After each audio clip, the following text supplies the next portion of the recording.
नमः शिवाय। भाद्रपद मास की शुक्ल पक्ष की सप्तमी तिथि को संतान सप्तमी, ललिता सप्तमी या अनंत सप्तमी के नाम से मनाया जाता है। भविष्य पुराण में बताया गया है कि सप्तमी तिथि भगवान सूर्य को समर्पित है। सप्तमी तिथि के दिन भगवान सूर्य की पूजा अर्चना करने से आरोग्य और संतान सुख की प्राप्ति होती है। भविष्य पुराण में बताया गया है कि भगवान सूर्य को अष्टदल कमल बनाकर उनकी पूजा करें, भगवान को घी का दीपक दिखाएं और लाल कनेर का फूल मिल जाए तो यह भी उत्तम फलदायी होगा। इसके साथ गुड़ और आटे का प्रसाद बनाकर भगवान सूर्य को अर्पित करें। सूर्य देव की पूजा में लाल वस्त्र धारण करना चाहिए। संतान की कामना से जो लोग संतान सप्तमी का व्रत रखते हैं उनके लिए नियम है कि इस व्रत को दोपहर तक ले शिव पार्वती की प्रतिमा को सामने चौकी पर रखकर उनकी पूजा करें। पूजा में नारियल, सुपारी और धूप दीप अर्पित करें। माताएं संतान की लंबी आयु और उनकी रक्षा के लिए कामना करते हुए भगवान शिव को कलावा लपेटें। कलावा को बाद में संतान की कलाई में लपेट दें। संतान सप्तमी व्रत संतान सुख प्रदान करने वाला होता है। इस व्रत से संतान को आरोग्य और दीर्घायु की प्राप्ति होती है। भगवान श्री कृष्ण ने एक बार पांडु पुत्र युधिष्ठिर को भाद्रपद मास की शुक्ल पक्ष की सप्तमी तिथि के महत्व को बताते हुए कहा था कि इस दिन व्रत करके सूर्यदेव और लक्ष्मी नारायण की पूजा करने से संतान की प्राप्ति होती है। भगवान ने बताया कि माता देवकी के पुत्रों को कंस जन्म लेते ही मार देता था। लोमस ऋषि ने माता देवकी को तब संतान सप्तमी के व्रत के बारे में बताया। माता ने इस व्रत को रखा और लोमस ऋषि के बताए हुए विधान के अनुसार माता ने इस व्रत के नियम का पालन किया। इससे मेरा जन्म हुआ और मैंने कंस के अत्याचार से धरती को मुक्ति दिलाई। संतान सप्तमी व्रत कथा में राजा नहुस की पत्नी भी कथा बहुत प्रसिद्ध है। एक समय अयोध्या में बड़े प्रतापी नहुस नामक राजा राज किया करते थे। राजा की पत्नी का नाम चंद्रमुखी था, जिनकी एक प्रिय सहेली थी रूपमती। एक बार रानी चंद्रमुखी अपनी सहेली के साथ सरयू तट पर स्नान करने गई तो वहां उन्होंने देखा कि बहुत सी महिलाएं संतान सप्तमी व्रत का पूजन कर रही थी। रानी अपनी सहेली के साथ वहां बैठकर संतान सप्तमी व्रत पूजन देखने लगी। उन्होंने भी निश्चय किया कि संतान प्राप्ति के लिए वह भी इस व्रत को रखा करेंगी। जब व्रत का दिन आया उस समय वह भूल गई। समय का चक्र चलता रहा और रानी और उनकी सहेली देह त्याग कर परलोक चली गई। फिर इनका पशु समेत अनेक योनियों में जन्म हुआ और फिर उन्होंने अपने कर्म फल से मनुष्य शरीर प्राप्त किया। रानी चंद्रमुखी ईश्वरी नामक राजकन्या हुई और उनकी सहेली रूपमती ब्राह्मण की कन्या हुई। इस जन्म में रूपमती को अपने पूर्व जन्म की सभी बातें याद थीं। उसने संतान सप्तमी का व्रत किया जिससे उसे 8 संतान प्राप्त हुई, लेकिन ईश्वरी ने इस व्रत को नहीं किया जिससे वह इस जन्म में भी निसंतान थी। रूपमती के पुत्रों को देखकर ईश्वरी को जलन होती थी और उसने कई बार उन्हें मारने का प्रयास किया, लेकिन वह असफल रही। बाद में उसने अपनी गलती मान ली और रूपमती से क्षमा मांगी। रूपमती ने ईश्वरी को क्षमा कर दिया और संतान सप्तमी व्रत करने के लिए कहा। इस व्रत से ईश्वरी को भी संतान सुख की प्राप्ति हुई। बोलिए सूर्यदेव भगवान की जय, लक्ष्मी नारायण भगवान की जय, उमा सहित शंकर भगवान की जय। एक बार श्री कृष्ण ने युधिष्ठिर को बताया कि किसी समय मथुरा में लोमस ऋषि आए थे। मेरे माता पिता देवकी तथा वसुदेव ने भक्ति पूर्वक उनकी सेवा की तो ऋषि ने उन्हें कंस द्वारा मारे गए पुत्रों के शोक से उबरने के लिए आदेश दिया। हे देवकी, कंस ने तुम्हारे कई पुत्रों को पैदा होते ही मारकर तुम्हें पुत्र शोक दिया है।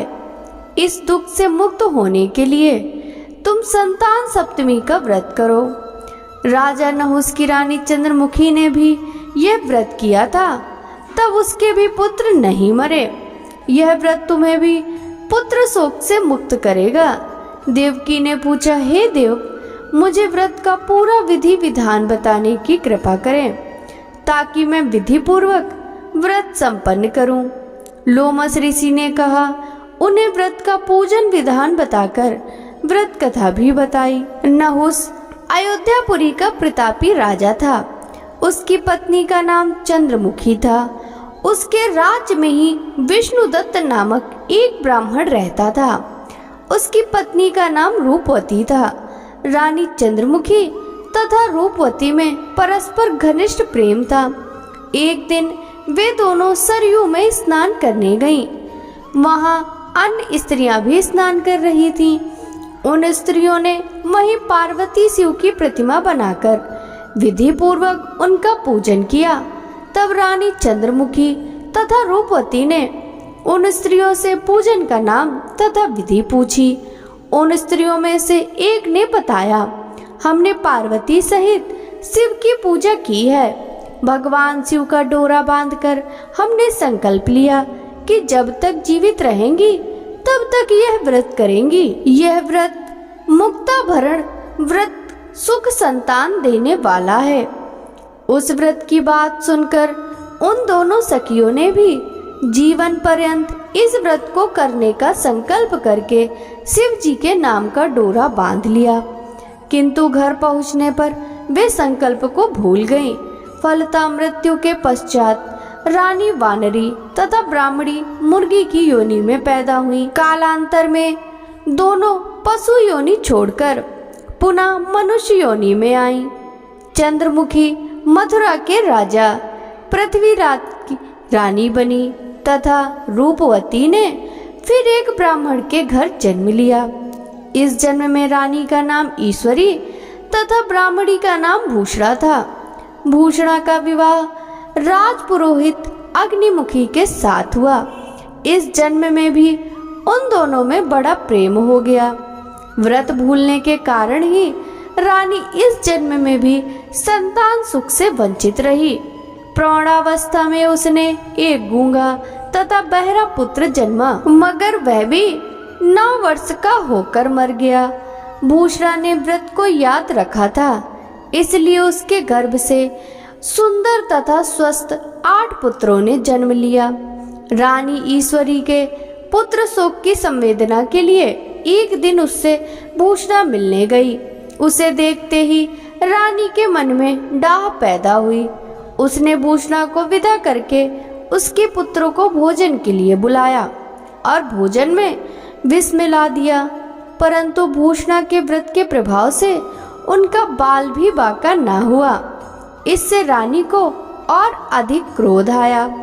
उसने अपने नौकरों को आज्ञा दी कि भूषणा के पुत्रों को पूजा के बहाने यमुना के किनारे ले जाकर गहरे जल में धकेल दिया जाए। किंतु भगवान शिव और माता पार्वती की कृपा से इस बार भी भूषणा के बालक व्रत के प्रभाव से बच गए। परिणामतः रानी के जल्लादों को बुलाकर आज्ञा दी कि ब्राह्मण बालकों को वध स्थल पर ले जाकर मार डालो। किंतु जल्लादों द्वारा बेहद प्रयास करने पे भी बालक ना मर सके। यह समाचार सुनकर रानी को आश्चर्य हुआ। उसने भूषणा को बुलाकर सारी बात बताई और फिर क्षमा याचना करके उससे पूछा, किस कारण तुम्हारे बच्चे नहीं मर पाए? भूषणा बोली, क्या आपको पूर्व जन्म की बात स्मरण नहीं है?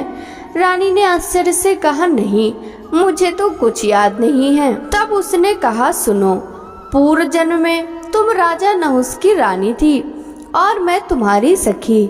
हम दोनों ने एक बार भगवान शिव का डोरा बांधकर संकल्प किया था कि जीवन पर्यंत संतान सप्तमी का व्रत करेंगी, किंतु दुर्भाग्यवश हम भूल गईं और व्रत की अवहेलना होने के कारण विभिन्न योनियों में जन्म लेती हुई अब फिर मनुष्य जन्म को प्राप्त हुई हैं।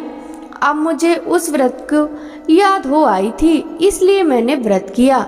उसी के प्रभाव से आप मेरे पुत्रों को चाहकर भी ना मरवा सकी। यह सब सुनकर रानी ईश्वरी ने भी विधि पूर्वक संतान सुख देने वाला यह संतान सप्तमी का व्रत रखा। तब व्रत के प्रभाव से रानी पुनः गर्भवती हुई और एक सुंदर बालक को जन्म दिया। उसी समय से पुत्र प्राप्ति और संतान की रक्षा के लिए यह व्रत प्रचलित है। बोलिए भगवान शिव माता पार्वती की जय हो।